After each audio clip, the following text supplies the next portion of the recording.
Somos www.cielosabiertosturradio.com, una emisora que cubre tu vida las 24 horas del día. Cielosabiertosturradio.com. Cielos abiertos,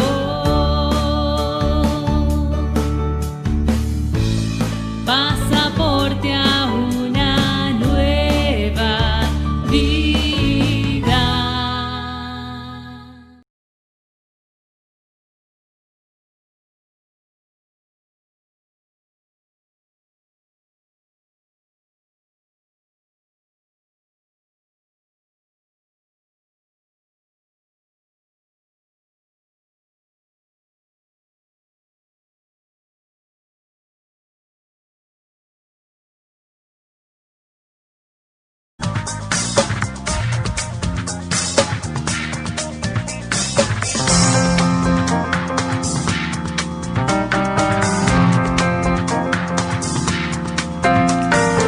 Estamos a través de www.cielosabiertosturradio.com, pasaporte a una nueva vida.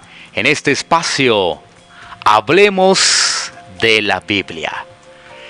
Nuestro tema central es escatología. Vamos por nuestro tercer programa.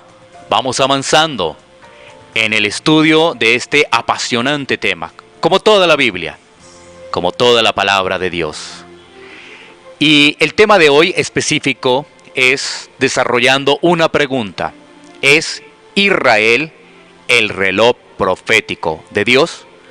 Bueno, eso vamos a avanzar en el desarrollo de esta pregunta para, por supuesto, a través de la luz de la palabra con nuestro invitado, dar una respuesta. Así que, bueno, ahí está entonces la pregunta, pero antes de iniciar de lleno con nuestro tema, vamos a saludar una vez más a nuestro invitado, nuestro hermano Arlington Baca.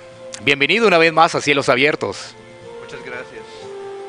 Bueno, ya estamos aquí listos una vez más para continuar con este desarrollo de este tema, no sin antes recordar que este es nuestro tercer programa ya.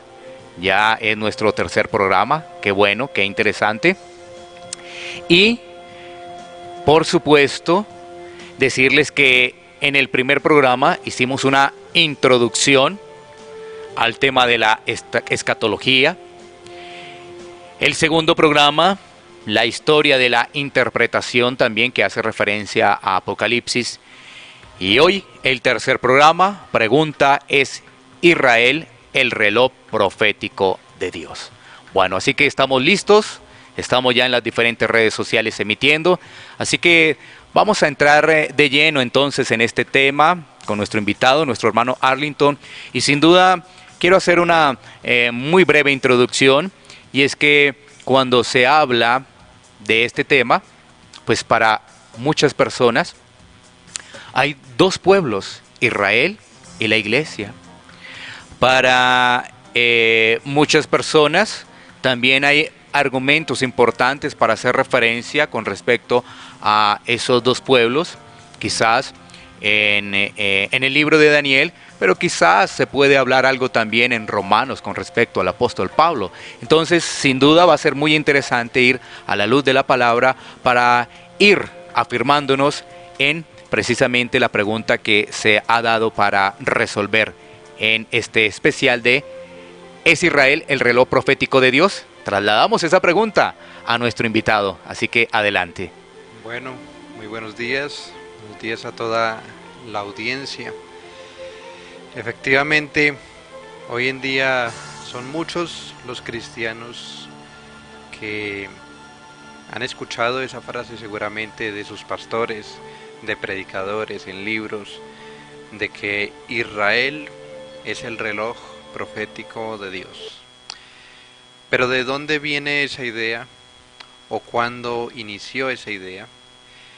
Y quiero recordar que en la vez pasada que pude hablar acerca de la historia, y esto lo digo para aquellos que estuvieron, y si usted no pudo escuchar, puede en las redes sociales está grabado este programa de la historia de la interpretación de Apocalipsis. Nosotros descubrimos que la idea de que Israel y la iglesia son dos pueblos separados, son dos pueblos de Dios, que Dios tiene dos pueblos, es una idea realmente muy reciente. Es una idea que se remonta a más o menos 1830. Por allá un predicador y teólogo, John Nelson Darby, comienza a hablar de que Israel es un pueblo separado de la iglesia.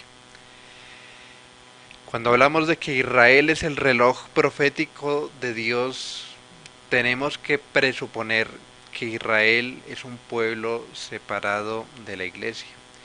Pero lo cierto es que la iglesia por 19 siglos no había conocido tal doctrina. La iglesia a través de los siglos no consideraba que habían dos pueblos, sino uno solo. Y hoy trataremos de examinar a la Biblia, en la Biblia, cómo es que la Biblia enseña que solamente hay un pueblo. Cuando hablamos de que Israel es el reloj profético de Dios, por un lado estamos pensando, bueno, Israel es un pueblo separado de la iglesia, pero estamos hablando también de profecía. Estamos hablando de que es el reloj profético de Dios. ¿Y de dónde viene esa idea? Viene principalmente de la profecía de Daniel, Daniel capítulo 9. Allá en los versículos 24 al 27 hay una profecía de las 70 semanas. Y esa profecía para la gran mayoría de cristianos es parcialmente cumplida. Es decir, creen que las primeras 69 semanas ya se cumplieron, que como es una profecía para Israel, tiene que cumplirse en Israel, y como suponen que la semana 70, la última de estas semanas, aún no se ha cumplido, y como Israel es un pueblo separado de la iglesia, entonces necesitamos ver qué es lo que está sucediendo en Israel en estos tiempos para ver o esperar un futuro cumplimiento de muchas profecías que muchos creen que son todavía para el futuro. Sin embargo, la mayoría de cristianos ni ha creído que Israel es un pueblo separado de la iglesia, ni tampoco ha creído que hace falta por cumplirse la última semana. Solamente hasta los últimos siglos, realmente el siglo XX y siglo XXI, se ha popularizado esa idea. Entonces, lo que tenemos que mirar es lo siguiente: ¿cuántos pueblos de Dios tiene Dios? ¿Cuántos pueblos tiene Dios? ¿Cuántos pueblos propios tiene Dios? Y sin duda hay un pasaje que es allá en 1 Corintios 10:32, donde muchos toman ese texto para mostrar de que Dios tiene varios pueblos. El texto dice en 1 Corintios 10:32, no seáis tropiezo ni a judíos, ni a gentiles, ni a la iglesia de Dios. Claro, hay una distinción triple, ¿no? Los judíos, los gentiles y la iglesia de Dios. Pero si uno observa, no solamente en Corintios, sino en todo lo que dice Pablo y lo que va diciendo el Nuevo Testamento, aunque en el Antiguo Testamento se separaban los judíos y los gentiles como el pueblo de Dios y el pueblo que no es de Dios, cuando llegamos al Nuevo Testamento hay unas nuevas categorías, y es aquellos que creen en Cristo y los que no creen en Cristo. Los que creen en Cristo, sea judío o sea gentil, son pueblo de Dios. Pero aquellos que no creen en Cristo, sea judío o sea gentil, no son pueblo de Dios. Por eso es que Pablo tenía tanto dolor por el mismo pueblo judío, como leemos allá en Romanos 9 o en Romanos 10 también, de que ellos, aunque tenían las promesas, ellos estaban desgajados del olivo, ellos si morían, se perderían. ¿Por qué? Porque es que Jesucristo realmente y su iglesia es lo que determina estar o no en el pueblo de Dios.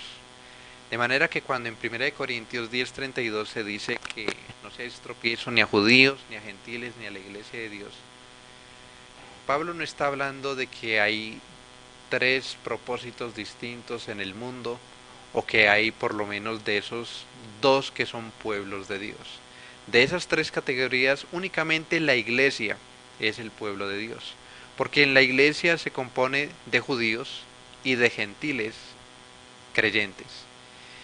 Y cuando habla de no ser tropiezo a los judíos o a los gentiles, está hablando de evitar el poner tropiezos innecesarios para la predicación del evangelio, tanto al judío como al gentil, que es el tema que estaba tratando en ese pasaje.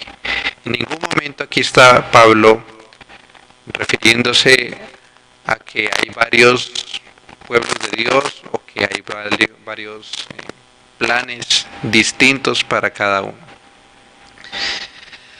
Pero entonces, ¿de dónde es que viene esta idea de que Israel y la iglesia son pueblos separados? Viene de lo que se conoce como el dispensacionalismo.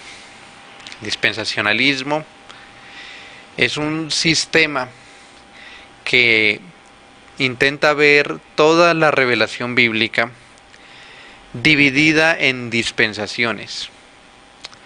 Una dispensación, y voy a dar una definición de un teólogo llamado Charles Ryrie, que es muy conocido entre el mundo dispensacional.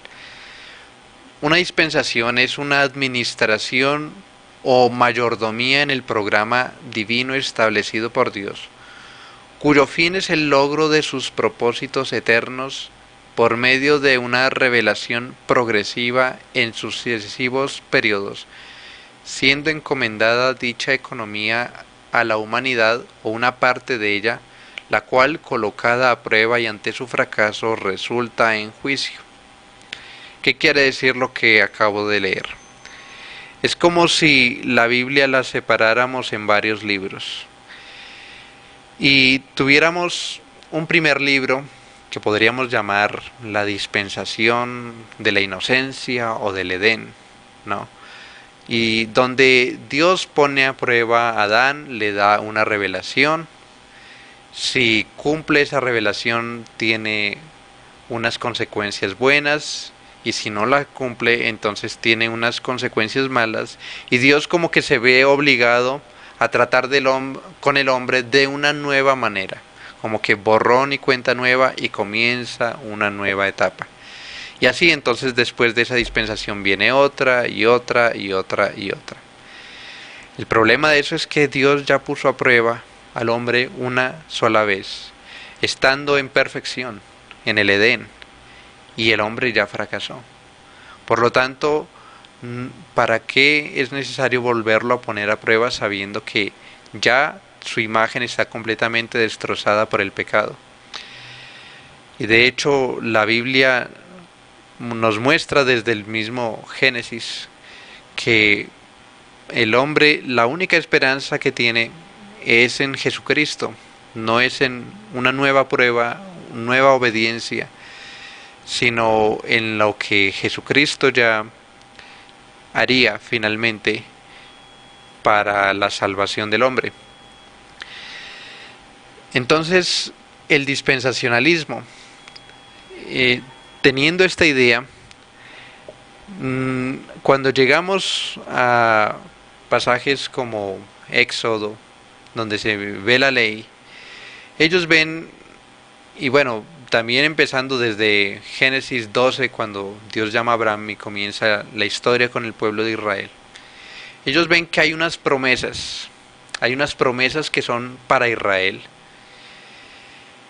y que al llegar el Nuevo Testamento, el pueblo de Israel rechazó esas promesas. Y entonces Dios hizo como una interrupción en su plan con Israel. Y comenzó algo que para muchos es un paréntesis. Ese paréntesis es la iglesia. Entonces para el dispensacionalismo la iglesia no es el plan central de Dios, sino como un paréntesis, un plan que es como lo que sucede mientras se espera que Dios vuelva a cumplir y a tratar con el pueblo de Israel. Entonces, la iglesia para el dispensacionalismo comienza, no se ponen de acuerdo, algunos dicen que con la cruz de Cristo, otros dicen que en Pentecostés, otros dicen que en algún otro momento, pero más o menos en ese momento comienza la iglesia. Y la iglesia, que viene a ser el cuerpo de Cristo, sucede o tiene un tiempo entre ese momento hasta que Jesucristo venga en el rapto, lo que se conoce como el rapto. Y es necesario que la iglesia desaparezca del plan profético de Dios para que ahora las promesas hechas a Israel comiencen a cumplirse. Eso es lo que principalmente ha enseñado el dispensacionalismo por los últimos años. Sin embargo, esa idea no es del todo equivocada, en el sentido de que sí podemos decir que Dios trabaja de forma diferente de acuerdo a la revelación que va dando.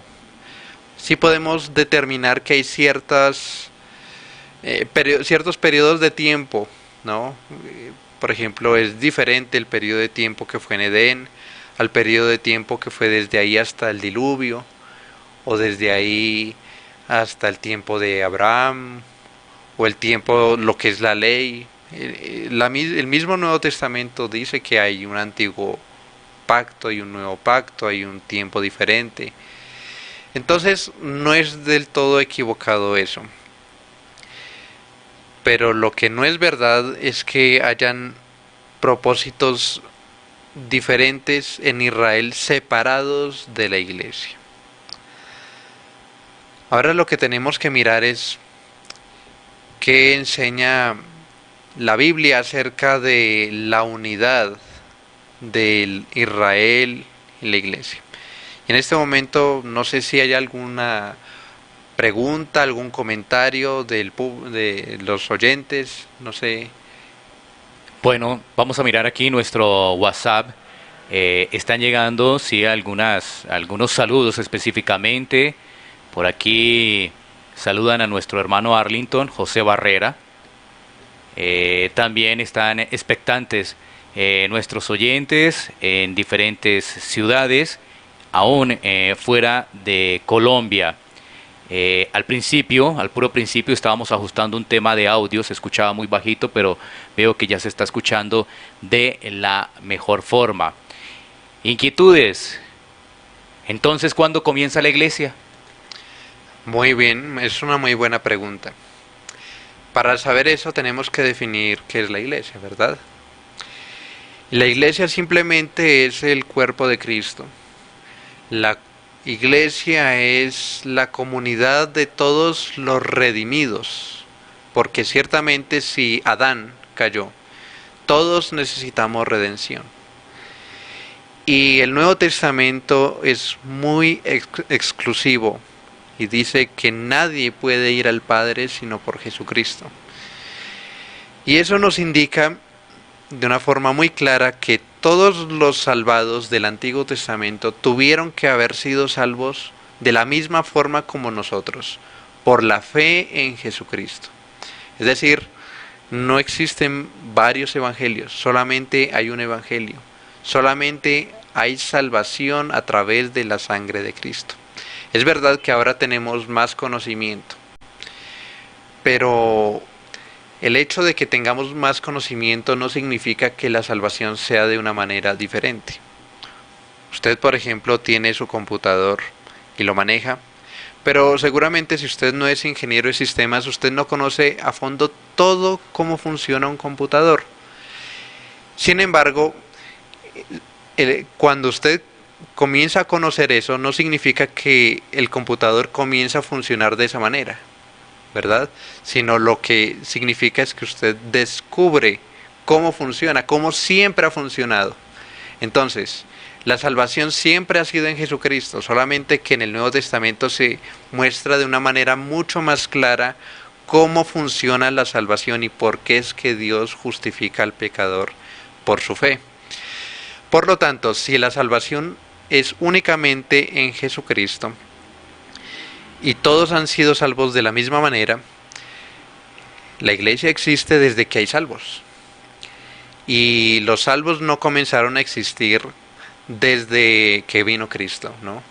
Porque el mismo libro de Hebreos, allá en el capítulo 11, comienza a ver de los héroes de la fe. Y en los héroes de la fe, el primero que se nombra es Abel, la primera persona que murió, siendo justa, ¿no? Entonces, tenemos que decir que la iglesia es la comunidad de creyentes desde Abel el justo. No sabemos si Adán fue salvo, bueno, pero desde ahí y toda la comunidad de los creyentes, los que han creído en Cristo, en el Mesías que iba a venir, porque desde Génesis 3:15 ya se promete una simiente, ¿verdad? Entonces esa promesa se va mirando a lo largo de toda la Biblia, todo el Antiguo Testamento hasta llegar a Jesucristo. Todos los creyentes, todos somos la iglesia. Sin embargo, también, como miraremos un poquito al final, no somos exactamente el mismo pueblo. Y lo podemos comparar de una vez de la siguiente manera. Compare usted una semilla de un árbol y un árbol ya frondoso con frutos y flores. Y la pregunta que hacemos ¿es lo mismo una semilla y un árbol grande? Pues la respuesta es sí y no. Efectivamente, si lo vamos a mirar físicamente, si lo vamos a mirar exteriormente, sin duda hay muchísimas diferencias. Es un árbol muy grande, la otra es una semilla muy pequeña, tiene hojas, tiene frutas, tiene árboles, etcétera, hojas, perdón, etcétera. Y una semilla es muy diferente. Sin embargo, esa misma semilla crecida, otro árbol o es otro ser vivo diferente. Y la respuesta es no. Es el mismo árbol, pero en una etapa diferente de su crecimiento. Así tenemos que nosotros entender la iglesia. Si vamos a comparar la iglesia del Nuevo Testamento con la iglesia del Antiguo Testamento o con la iglesia en el Edén, etcétera, sin duda vamos a encontrar diferencias. Sin embargo, es el mismo pueblo, pero en una etapa diferente de crecimiento. Así tenemos que entender la iglesia. Sin duda, pues esto nos abre un poco más el panorama de la inquietud que hemos planteado, ¿no? Cuando se nos dice, ¿hay dos pueblos? Bueno, pues estamos entonces haciendo referencia de que no hay dos pueblos, sino uno solo. Y bueno, pues es lo que estamos avanzando y por supuesto yendo a la luz de la palabra de Dios. Así es. Ahora, pues quiero entrar un poco más en qué enseña la Biblia acerca de esta unidad entre Israel y la iglesia. Siglos, 20, 21 siglos de historia de la iglesia que ha creído esta unidad, sino por qué ha creído esto, por qué ha creído esta unidad. Y Sam Waldron en su libro El fin de los tiempos nos ilumina bastante por medio de varios argumentos bíblicos que van demostrando esta unidad. Y para aquellos que no conocen, en la tradición reformada, que es diferente a la tradición dispensacional, que es más reciente, se considera que la iglesia es el nuevo Israel, que Dios tiene ahora un pueblo pero renovado, y es la iglesia, pero que es considerada el nuevo Israel por varias razones. Y el primer argumento que podemos hablar es el término iglesia. Viene de una palabra griega que es eclesia. Y esa palabra griega se utiliza no solamente para hablar de la iglesia en el Nuevo Testamento, sino que también describe la congregación de Israel. El Antiguo Testamento tuvo una traducción al griego que se conoce como la Septuaginta. El griego vino a ser como la lengua imperial. Ustedes saben que el pueblo de Israel estuvo cautivo por el pueblo babilonio, luego vino el imperio medo-persa y después vino los griegos, y ellos dejaron como herencia el idioma en todo el imperio. Y por esa razón se vieron en la necesidad, para el conocimiento de todos del Antiguo Testamento, traducir el Antiguo Testamento al griego, lo que se conoce como la Septuaginta. Y en ese texto, la palabra hebrea para asamblea, que es kahal, es traducida como eclesia, por lo menos unas 70 veces en el Antiguo Testamento. Por ejemplo, en Deuteronomio 31:30 se dice: entonces habló Moisés a oídos de toda la asamblea de Israel las palabras de este cántico hasta terminarlos. Cuando dice a los oídos de toda la asamblea, la traducción que usaba la Septuaginta es a toda la eclesia. Entonces habló Moisés a oídos de toda la iglesia de Israel, la congregación de Israel. Primera de Reyes 8:14 dice: después el rey se volvió y bendijo a toda la asamblea de Israel. La misma palabra, toda la iglesia, eclesia de Israel. Y en el Nuevo Testamento también se usa la misma palabra para referirse a la congregación de Israel. Por ejemplo, en Hechos 7:38 se dice: este es aquel Moisés que estuvo en la congregación del desierto con el ángel que le hablaba en el monte Sinaí y con nuestros padres, y que recibió palabras de vida que darnos. Este es aquel Moisés que estuvo en la eclesia en el desierto, en la iglesia en el desierto, es decir, usa el mismo término para referirse a la iglesia en Israel en el Antiguo Testamento. Y en Hebreos 2:12 usa nuevamente la misma palabra para describir a Israel. Dice Hebreos 2:12: anunciaré a mis hermanos tu nombre, en medio de la congregación te alabaré. De manera que un primer argumento es que el término se puede usar tanto para Israel como para la iglesia. Y quiero aquí adelantarme un poquito en el libro de Apocalipsis, por ejemplo. Muchos dicen: la iglesia no está en el libro de Apocalipsis sino hasta el capítulo 3. En el capítulo 4 ya no está la iglesia, hasta que, digamos, el capítulo 19, que lo ven como la segunda venida de Cristo. Y ven que en el capítulo 4 creen que cuando se le dice a Juan que sube acá, está hablando del rapto de la iglesia. Y muchos creen y argumentan que la iglesia no está ahí porque el término no aparece. Y efectivamente, si uno mira desde el capítulo 4 en adelante en Apocalipsis, no está el término iglesia. Pero eso es un argumento erróneo. Porque, por ejemplo, cuando uno lee en el capítulo 5 que Juan vio a un cordero como inmolado, y que ese cordero luego, dicen, es el león de la tribu de Judá, no se nombra la identidad de ese cordero. No se dice que ese cordero es Jesús. Entonces nosotros preguntamos, ¿el hecho de que no aparezca la palabra Jesús significa que ese cordero es otro ser diferente a Jesucristo? Por supuesto que no. Se está hablando de un cordero porque está representando algo que simboliza el cordero, aunque no aparezca el término. De la misma manera, aunque no aparece el término iglesia, la iglesia sí se puede encontrar porque hay muchos que son creyentes, los que son lavados por la sangre del Cordero, allá en el capítulo 14, los 144.000, los que siguen al Cordero por donde quieren que van, que son lavadas sus vestiduras, etcétera. Hay muchísimas referencias a pueblo de Dios que es creyente en Apocalipsis. Por lo tanto, aunque el término no aparece, sí se puede decir que ahí está.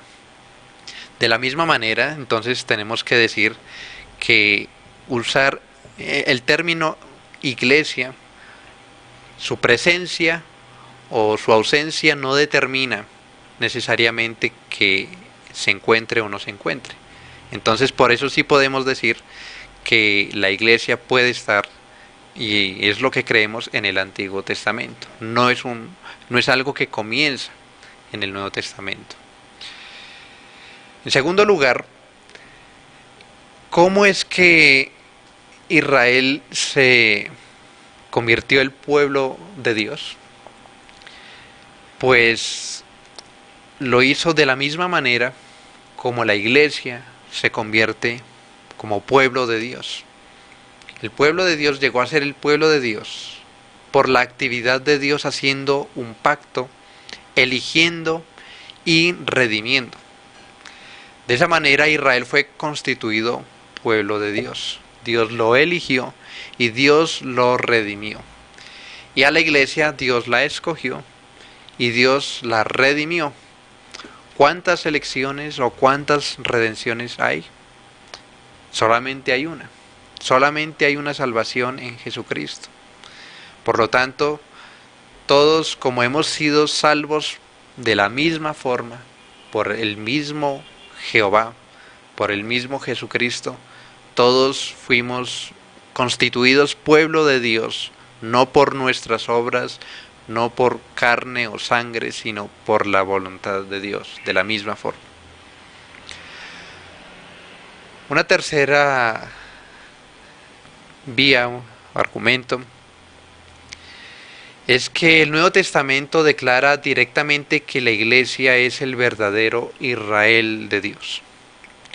Hay un texto que es, por ejemplo, 1 Corintios 10, 18. 1 Corintios 10, 18 dice: mirad a Israel según la carne. Los que comen de los sacrificios no son partícipes del altar. Es decir, Israel según la carne está hablando de aquellos judíos como nación que se contraponen a Israel según el Espíritu. Israel según la carne sin duda eran los judíos incrédulos. Y si había un Israel según la carne que era incrédulo, por supuesto, debe haber un Israel según el Espíritu que son los creyentes, un pueblo espiritual. Y entonces, por supuesto, algunos pueden decir, bueno, entonces se refiere única y exclusivamente a los judíos creyentes, ¿no? El Israel espiritual. Pero vean lo que dice Romanos 2, 28 y 29. Ese es un texto muy clave para entender esto. Dice, Romanos 2, 28, 29, pues no es judío el que lo es exteriormente, ni es la circuncisión la que se hace exteriormente en la carne, sino que es judío el que lo es en lo interior, y la circuncisión es la del corazón en espíritu, no en letra, la alabanza del cual no viene de los hombres, sino de Dios. Y entonces algunos intentan restringir la terminología utilizada en estos versículos a judíos en el sentido físico que habían llegado a ser espiritualmente circuncisos. Pero hay dos consideraciones o tres que contradicen ese pensamiento. Cuando uno lee allá en Romanos 2, 26 y 27, afirma que la incircuncisión del gentil es vista como circuncisión si cumple con los requisitos espirituales. En segundo lugar, es muy claro que Pablo dice, no es judío el que lo es exteriormente. No es judío, es muy claro y es muy tajante. No es judío el que lo es simplemente circuncidado físicamente, no, sino el que es en lo interior. Y además, vean lo que dice Romanos 9, 6 al 8. Y este es otro texto clave para ver esto. Dice, no que la palabra de Dios haya fallado, porque no todos los que descienden de Israel son israelitas. Noten, no todos los que descienden de Israel son israelitas. Pablo está diciendo, solamente hay algunos que son israelitas. ¿Quiénes son? Versículo 7. Ni por ser descendencia de Abraham son todos hijos, sino en Isaac te será llamada descendencia. Versículo 8. Esto es, no los que son hijos según la carne son los hijos de Dios, sino los que son hijos según la promesa son contados como descendientes. ¿Y quiénes son los que son contados como descendientes? ¿Únicamente los judíos? Pues hay un texto muy claro.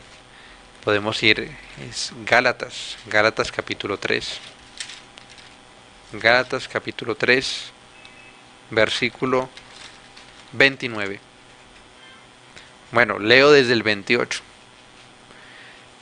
Dice, ya no hay judío ni griego, no hay esclavo ni libre, no hay varón ni mujer, porque todos vosotros sois uno en Cristo Jesús. Vean que la unidad está en Jesucristo. Y si vosotros sois de Cristo, ciertamente el linaje de Abraham sois, y herederos según la promesa. Dice que ya no hay judío ni griego. Por lo tanto, ¿quiénes son los contados como descendientes?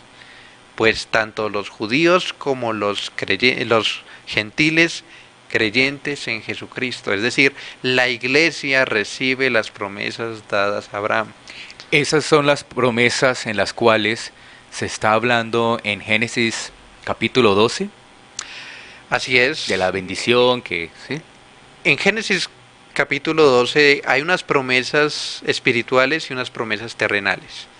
Se dice a Abraham que iba a recibir como herencia, por ejemplo, la tierra de Canaán.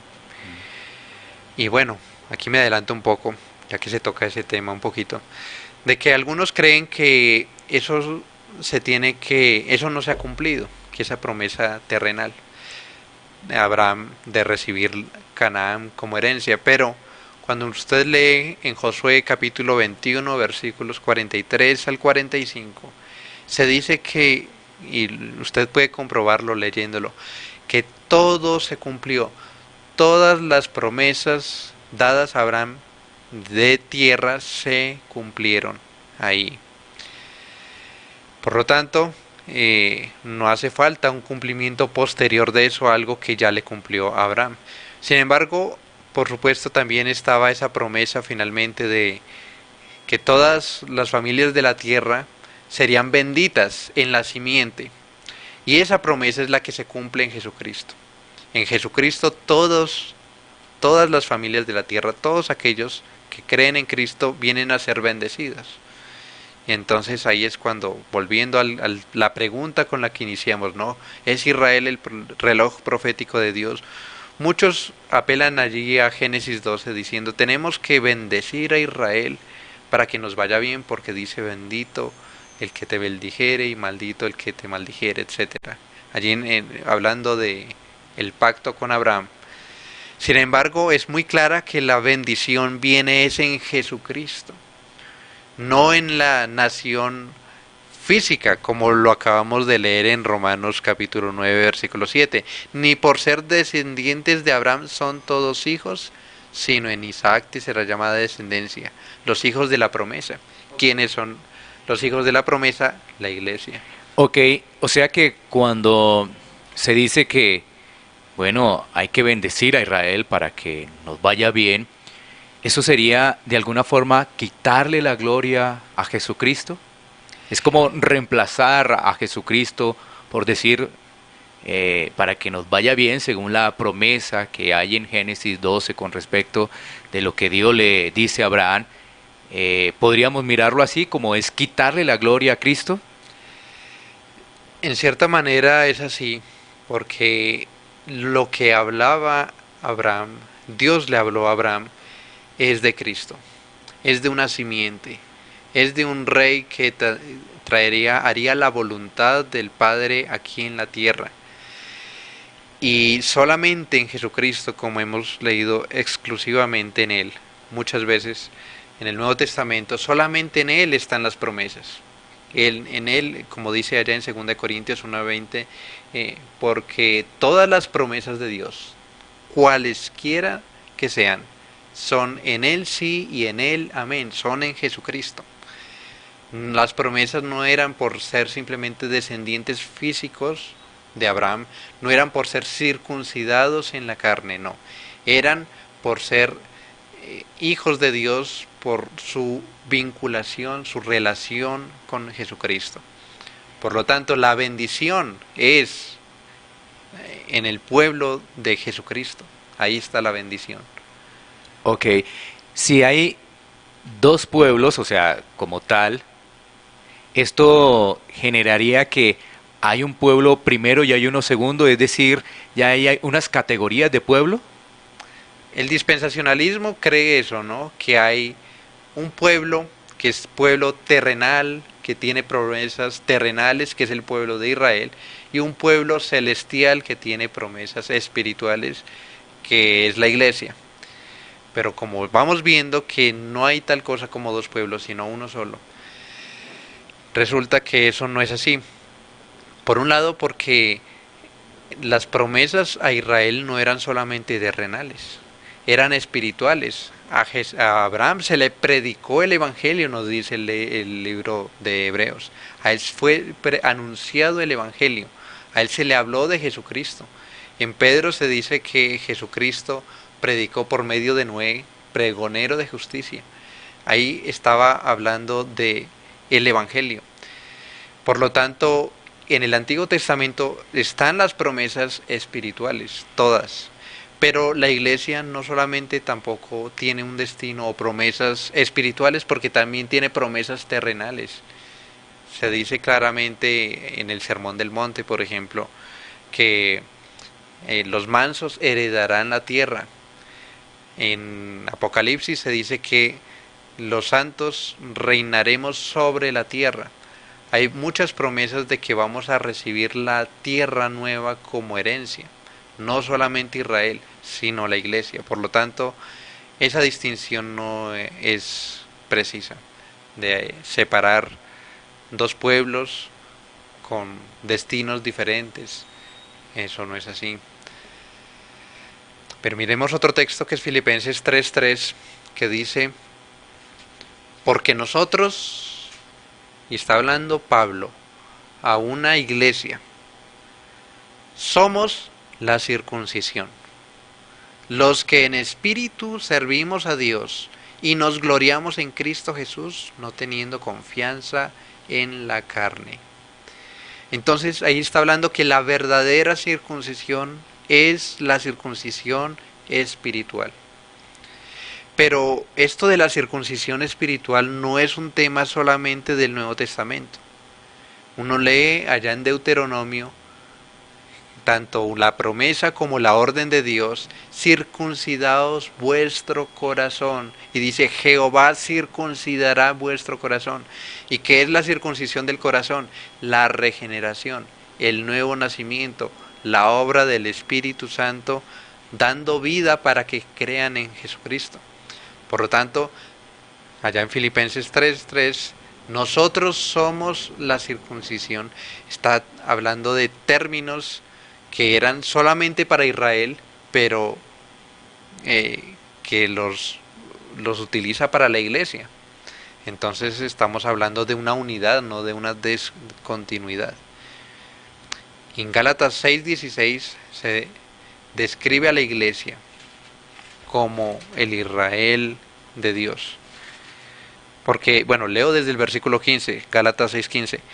Porque en Cristo Jesús ni la circuncisión vale nada, ni la incircuncisión, está hablando de la circuncisión física, sino una nueva creación, o sea, la circuncisión espiritual.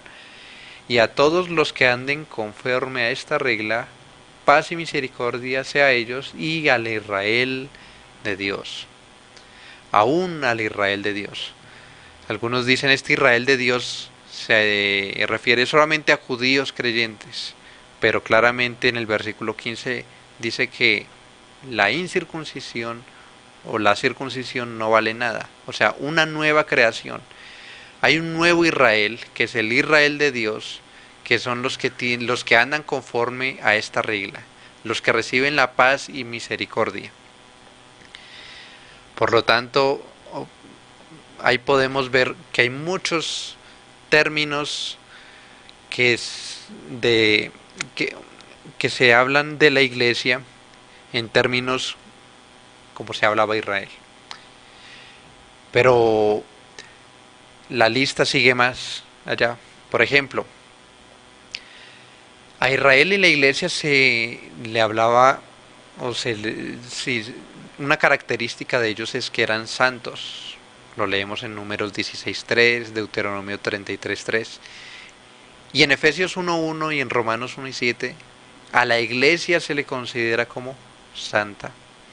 A Israel se le consideraba como pueblo escogido, Deuteronomio 7:6. En Tito 1:1 a la iglesia se considera como pueblo escogido. En Deuteronomio 4:37 se dice que Israel son amados. En Colosenses 3:12 se dice que la iglesia son amados. En Isaías 41:9 se dice que Israel son llamados. En Romanos 1:6 se dice que la iglesia son llamados. En el Salmo 89:5 se dice que Israel es congregación. En Efesios 1:1 se dice que la iglesia es congregación. En Ezequiel 34 se trata a Israel como un rebaño. En Lucas 12:32 se trata a la iglesia como rebaño. En Éxodo 19:5 se trata a Israel como nación santa. En Primera de Pedro 2:9 a la iglesia como nación santa. En Éxodo 19:5 también se dice que Israel es un reino de sacerdotes y son un especial tesoro. Y en Primera de Pedro 2:9 se dice que la iglesia es un reino de sacerdotes y que es un especial tesoro. En Oseas 1:9 se dice que Israel es pueblo de Dios. Primera de Pedro 2:10, la iglesia es pueblo de Dios. Deuteronomio 7:6 se dice que es pueblo santo. Primera de Pedro 1:15 se dice que la iglesia es pueblo santo. Deuteronomio 4:20 se dice que Israel es el pueblo de su heredad. Y en Efesios 1:18 se dice que la iglesia es el pueblo de su heredad. En Levítico 26:11 se dice que el tabernáculo de Dios estaba en Israel. Y en Juan 1:14 se dice que el tabernáculo de Dios está en la iglesia. En Levítico 26:12 se dice que Dios anda entre ellos. En 2 Corintios 6:16 se dice que Dios anda entre la iglesia. Habían 12 patriarcas en Israel, hay 12 apóstoles en la iglesia. Y hay muchos textos como Isaías 54:5 que se dice que Dios está desposado con Israel. Y en Efesios 5:22 se dice que Cristo está desposado con la iglesia.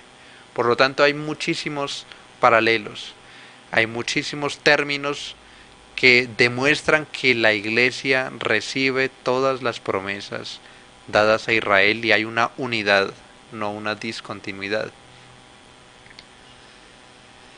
No sé si hasta este momento hay preguntas, dudas, comentarios. La audiencia puede participar. Estamos aquí para responder todas esas preguntas.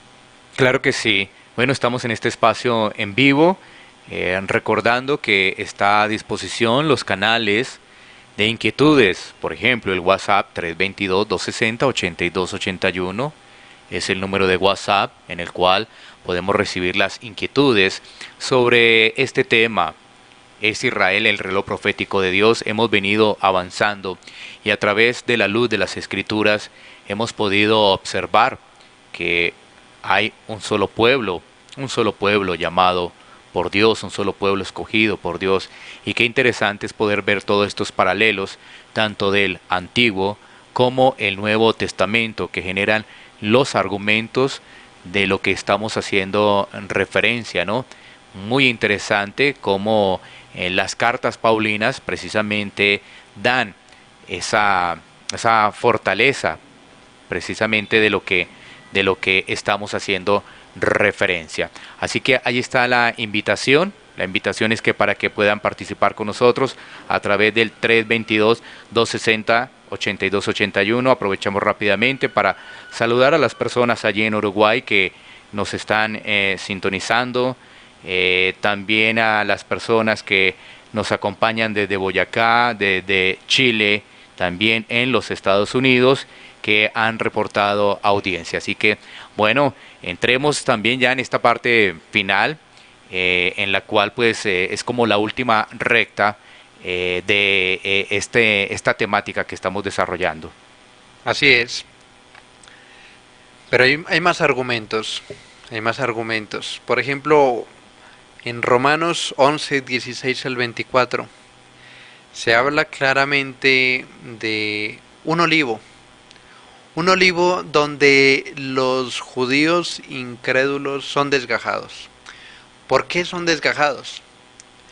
Porque son incrédulos, porque no han creído en Jesucristo, porque ellos, como dice allá en el capítulo 10 de Romanos, estaban buscando una justicia propia, una justicia por sus obras, y no la justicia de Cristo.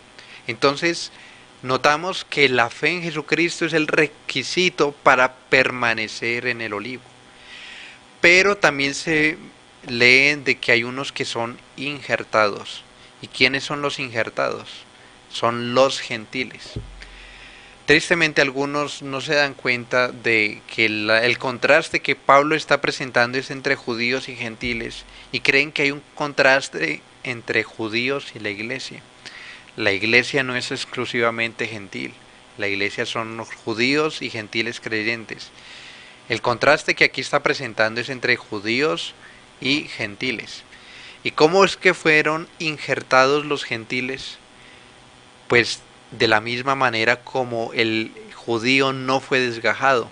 El judío creyente en Cristo no fue desgajado del olivo, y el gentil creyente en Cristo es injertado en el olivo. Por lo tanto, noten lo siguiente: solamente hay un olivo. No es que Dios tenga un olivo llamado Israel y después construya otro olivo, planta otro olivo llamado la iglesia. No, hay un solo olivo porque solamente hay un pueblo de Dios. Todos los que están en Cristo permanecen en el olivo. Los judíos que no creyeron en Cristo fueron desgajados y fueron considerados como ya no eran pueblo de Dios. Cristo mismo, cuando habla de allá en Mateo 18 de el juicio, dice: tenle por gentil y publicano. ¿A quién? Aquel que no se arrepiente, ¿no? Por lo tanto, ser gentil era considerado que no era pueblo de Dios. Y tenle por gentil está diciendo: esta persona no cree, no importa que sea judío, hay que considerarlo como un gentil, como no pueblo de Dios. Entonces hay un solo olivo, y solamente los que están en Cristo pertenecen al único olivo. Pero hay otro texto que es Efesios 2, 11 y 19, que yo creo que vale la pena leerlo. Lo voy a leer porque es un texto que habla de una forma contundente de la unidad de Israel y la iglesia. Efesios 2, 11 al 19, o bueno, hasta el 22, voy a leer. Por tanto, acordaos de que en otro tiempo vosotros, los gentiles en cuanto a la carne, o sea, los que no eran descendientes físicos de Abraham, pero dice, erais llamados incircuncisión por la llamada circuncisión hecha con mano en la carne. En aquel tiempo estabais sin Cristo. Noten que sin Cristo es que era que estaban alejados de la ciudadanía de Israel. ¿Pueden notarlo? Estando en Cristo está en la ciudadanía de Israel. Estando sin Cristo está alejado de la ciudadanía de Israel, ajenos de los pactos de la promesa y sin esperanza y sin Dios en el mundo. Pero ahora en Cristo Jesús, y hay que subrayarlo, y no me canso de subrayar que es en Cristo Jesús, vosotros que en otro tiempo estabais lejos. Pues lejos de qué? De la ciudadanía de Israel, de los pactos de la promesa. Habéis sido hechos cercanos por la sangre de Cristo. Noten que un gentil, por la sangre de Cristo, es hecho ciudadano de Israel. Porque Él es nuestra paz, que de ambos pueblos hizo uno, derribando la pared intermedia de separación, aboliendo en su carne las enemistades, la ley de los mandamientos expresadas en ordenanzas, para crear en sí mismo de los dos un solo y nuevo hombre haciendo la paz. Y note que aquí dice nuevo hombre, porque hay algo nuevo, sí es verdad, pero uno solo. Y el 16, y mediante la cruz reconciliar con Dios a ambos en un solo cuerpo, matando en ella las enemistades. Un solo cuerpo, ¿no? Vino y anunció las nuevas de paz a vosotros que estabais lejos y a los que estaban cerca, o sea, a los gentiles y a los judíos. Porque por medio de él, los unos y los otros tenemos entrada por un mismo espíritu al Padre. Así que ya no sois extranjeros ni advenedizos, sino conciudadanos de los santos, conciudadanos de este pueblo de Israel y miembros de la familia de Dios, edificados sobre el fundamento de los apóstoles y profetas, siendo la principal piedra del ángulo Jesucristo mismo, en quien todo el edificio, un solo edificio bien coordinado, va creciendo para ser un templo santo en el Señor, en quien vosotros también sois juntamente edificados para morada de Dios en el Espíritu. Yo creo que es un texto muy contundente que demuestra que ahora los gentiles creyentes son ciudadanos de Israel. Pero entonces no es que Israel, la ciudadanía de Israel espiritual verdadera, era esa física, ¿no? Sino la espiritual, la que está en Jesucristo. Ok, aquí tenemos algunos aportes que vamos a compartir de nuestros oyentes. José Barrera nos dice que como aporte, que como lo dice Arlington, es por años que hemos sido adoctrinados de una forma o de una manera errónea. La Biblia constantemente está hablando de un solo pueblo escogido. Por lo tanto, si hablamos de un solo pueblo, podemos decir que ese pueblo nace antes de la fundación del mundo.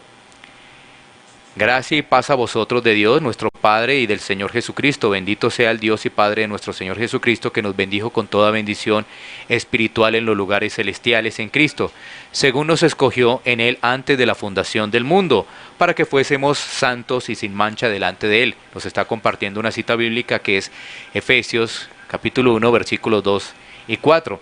Y complementa y dice, el problema es que nos han enseñado que la promesa gira en torno de un pueblo u otro, pero la promesa gira en torno a Cristo, y es Cristo quien cumple y en quien se cumplen todas las promesas. Muchísimas gracias a el aporte que nos genera José Barrera. Y además, bueno, algo para adicionar a manera también de inquietud. Solamente los israelitas en el Antiguo Testamento eran salvos a ser ellos el pueblo de Dios. Solamente aquellos que creían en el Mesías prometido. El pueblo de Israel comienza con Abraham, pero antes de Abraham ya había pueblo de Dios que no era israelita, ¿verdad?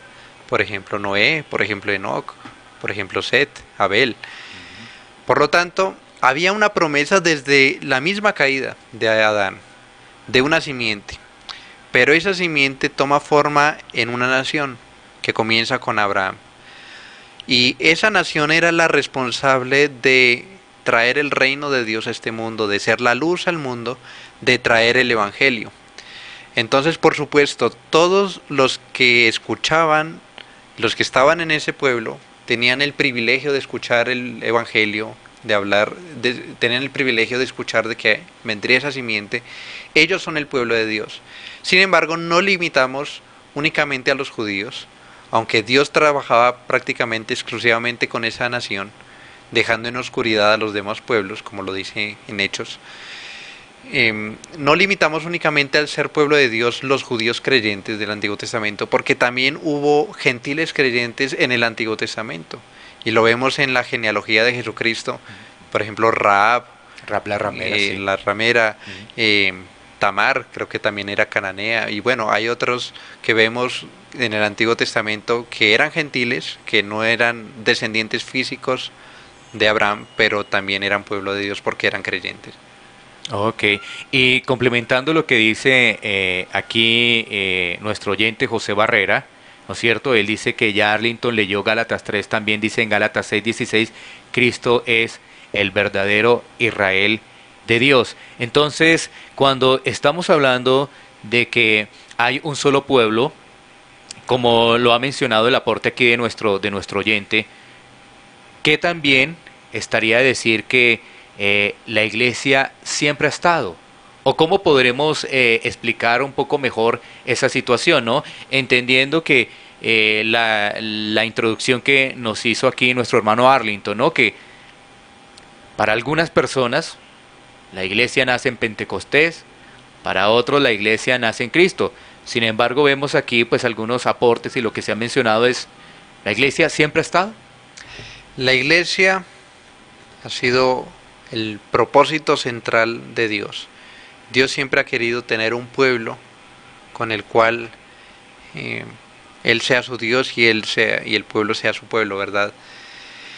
Y la iglesia siempre ha estado, pero la iglesia ha estado en etapas diferentes de la revelación de Dios, y lo ilustraba con la semilla y el árbol.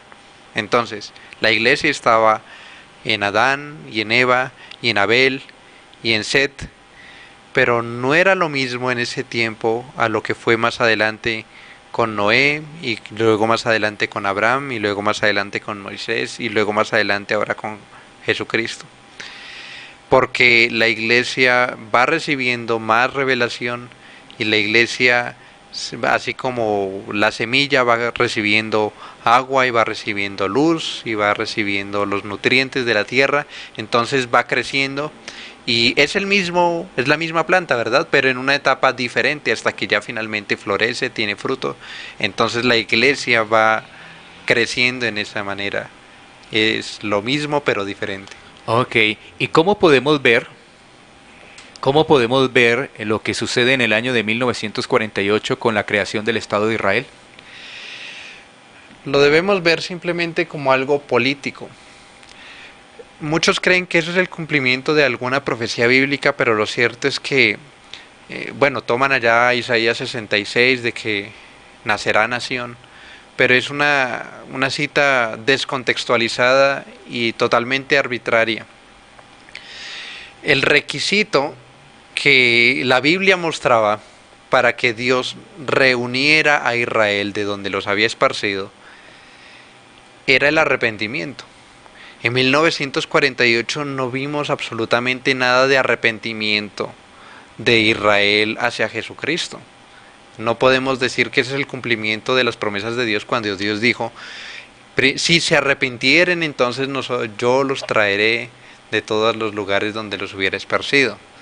Por lo tanto, el actual pueblo de Israel toma simplemente el nombre de Israel, pero en primer lugar, hay muchos que dudan si realmente son descendientes físicos de Sem, por ejemplo, si son semitas, porque por allá en el año 1000, y esto lo desconocen muchos, hubo un pueblo llamado los Házaros, y este pueblo estaba en conflicto contra los cristianos por un lado y contra los musulmanes por otro lado. Y entonces ese rey decidió escoger una religión para unir al pueblo y para no tener problemas con los unos y con los otros, que era el judaísmo. Y de ese pueblo que tomó el judaísmo por, digamos, por la fuerza o por fuerza mayor, viene una raza que es conocida como los Askenazi. Y la gran mayoría de judíos que hoy en día se dicen judíos son de esta raza, Askenazi. No son semitas, son hazaros. Ahora, no quiero decir de que no hayan descendientes físicos de, digamos, semitas de Israel, pero la gran mayoría también han estado muy mezclados con todos. Incluso muchos llegaron a España y es muy probable que muchos de aquí en Colombia, en Latinoamérica, seamos descendientes de algún judío. Pero lo importante no es esa descendencia, lo importante es que Cristo dice: el que es creyente en Cristo, esta es la descendencia. Entonces, cuando hablamos de allá 1948, regresando, no vemos que, por un lado, que sean necesariamente de raza. Por otro lado, aun si fueran de raza, no son pueblo de Dios hasta que no crean en Cristo, es decir, hasta que no sean iglesia. Es decir, la pregunta es: ¿en Israel hay pueblo de Dios? Sí, todos los que estén en ese lugar, allá en ese actual estado de Israel, que sean creyentes en Cristo. Ellos son el pueblo de Dios. Ahí está el pueblo de Dios. Y eso es algo muy político lo que pasó en 1948. Hubo el sionismo político y bueno, todo eso es algo que muchos tratan es como de forzar el cumplimiento de una profecía y no tanto lo que Dios había prometido. Ok, bueno, pues estamos llegando al final, estamos concluyendo el tiempo en esta transmisión de Hablemos de la Biblia, el espacio de escatología, con la pregunta: ¿es Israel el reloj profético de Dios? Hagamos un cierre, y ese cierre, mi hermano Arlington, es como una conclusión muy corta. Y finalizamos, y por supuesto desde ya estamos invitando para que las personas sigan compartiendo estos videos y también por supuesto nos puedan escuchar el próximo miércoles, si el Señor así nos lo permite, porque vamos a seguir avanzando en este tema de escatología. Hubo un pequeño corte de internet, entonces el video quedó repartido en dos, para las personas en dos quedó repartido, pero bueno, ahí está lo más importante, está el argumento del que hemos hecho referencia, así que una pequeña conclusión muy corta de lo que tendrías, de lo que has expuesto en este espacio. Bueno, hemos visto que solamente hay un pueblo de Dios, que es el pueblo que Jesucristo redimió, ya sea judío, ya sea gentil. Y tenemos que recordar esto porque tiene implicaciones escatológicas. No hemos hablado mucho acerca del futuro, aunque sí hemos tocado algunos textos. Pero, por ejemplo, si ya entendemos que hay un solo pueblo de Dios, entonces, ¿qué pensamos de ciertas profecías como Apocalipsis 20, donde muchos ven el cumplimiento de muchas promesas para Israel? Como Daniel capítulo 9, que está hablando de la futura semana de Daniel. ¿Qué pasa con esas profecías, verdad? Y eso es lo que vamos a ver en las siguientes ocasiones. Si ya vamos entendiendo de que no hay dos pueblos de Dios, entonces sin duda hay un entendimiento diferente de esas promesas. Ya no tenemos que decir, bueno, es que es algo donde la iglesia no va a estar, porque es para Israel, ¿no? Porque ya entendemos que Israel es la iglesia, el nuevo Israel es la iglesia. Por lo tanto, entonces la invitación es que ahora vayamos pensando, ¿no? Por ejemplo, en la profecía de Daniel capítulo 9, que es lo que yo creo que vamos a hablar en la próxima ocasión, la profecía de las 70 semanas. La invitación es a que lean ese texto, que tengan muchas preguntas, que vamos a mirar qué es lo que enseña eso y cómo esto de que Israel no es un pueblo separado de la iglesia necesariamente tiene implicaciones a la hora de interpretar todos estos textos. Así es. Bueno, Concluimos este espacio agradeciendo, por supuesto, a nuestro invitado, Arlington Baca, que nos ha acompañado una vez más en el desarrollo de estos temas de escatología, temas interesantes, sin duda, como lo puedes observar, son temas de estudio de la palabra de Dios. Son temas en el cual hay que profundizar, mirando el texto en su contexto y mirando también esa revelación progresiva que tiene la hermosura de la palabra de Dios.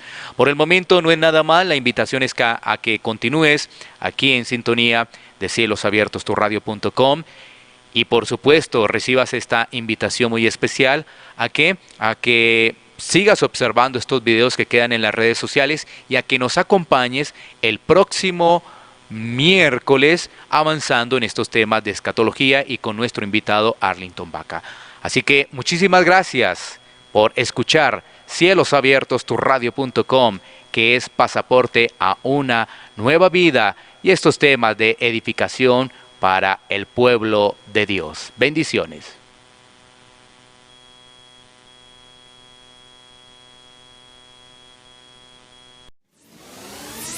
Somos www.cielosabiertosturradio.com, una emisora que cubre tu vida las 24 horas del día. Cielosabiertosturradio.com. Cielos